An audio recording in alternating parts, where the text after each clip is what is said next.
संबलपुर जिला रड़ाखोल उपखंड में पानी अभाव धान फसल मरी जाइछि। मरुड़ी परिस्थिति सृष्टि होइछि। दीर्घ 1.5 मासरू अधिक हेब वर्षा नहेबारु एभली परिस्थिति सृष्टि होइछि। स्थायी जलसेचन सुविधा नथिबारु चाषी माने वर्षा जल उपर निर्भर करिथांते। एबे धान जमी फाटी आं करबा सहित फसल नष्ट होई जाइथिबारु चाषी मुंडरे हाथ देई बसिछि।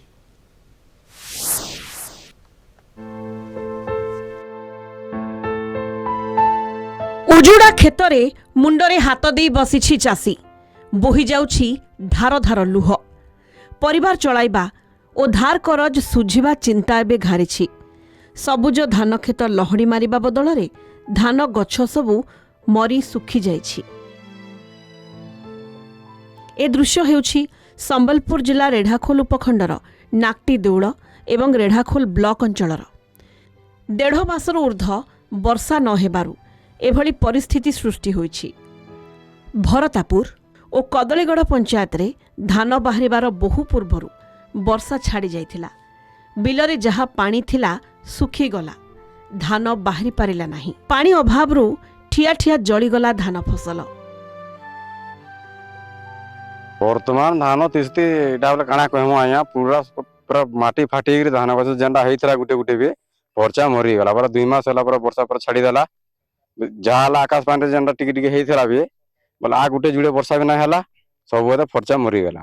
चाष बहुत लोग भी जतकी पड़िया झड़िया रहउतला समस्ते धान 31 क्विंटाल बल्ला लागू समस्ते चाष करथिले लड़ी भड़ी के हेलो भाई मरी गला सब मरी गला गोइछन लोक सब अंत संत होवे। सरकार को का कहमा सरकार को तो हम जाइगिरी लेखिकी देगिरी आइयो। रेढ़ाखोल उपखंडर नाकटी देउळ एवं रेढ़ाखोल ब्लॉक अंचल रे स्थायी जलसेचन व्यवस्था नाही। चाषी माने वर्षा पानी उपरे निर्भर करी चाष करिथांती। तेबे तयारी होइतिबा अनेक उठा जलसेचन प्रकल्प अचल। केरांडी जोररे केनाल रो व्यवस्था थिले मध्य पानी उपर मुंडरे पहुंची पारु नाही।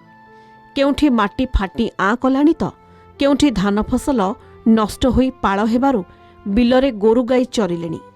नाकटी देउळ एवं रेढ़ाखोल 28टी पंचायतर अनेक गाँव रे एभली परिस्थिति सृष्टि होइछि। रेढ़ाखोल उपजिल्लापालंकु चाषी माने समस्या संपर्क रे अवगत कराइबा सह क्षतिपूरण प्रदान पाई अनुरोध करिसंती। केनाल नाही कि किछि नाही खाली ऊपर पानी वर्षा हले हसी किछि सुविधा नहीं। मरुड़ी तो हो जाइछे घोषणा करते बोले 2 पैसा हले पाइतु आ चलतु।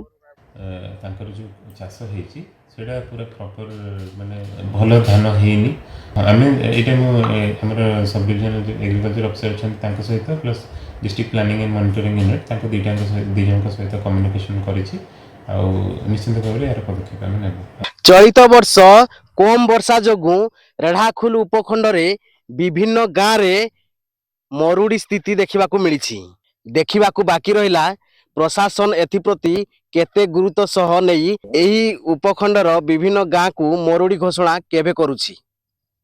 रेढ़ाखोल जसवंत नारायण।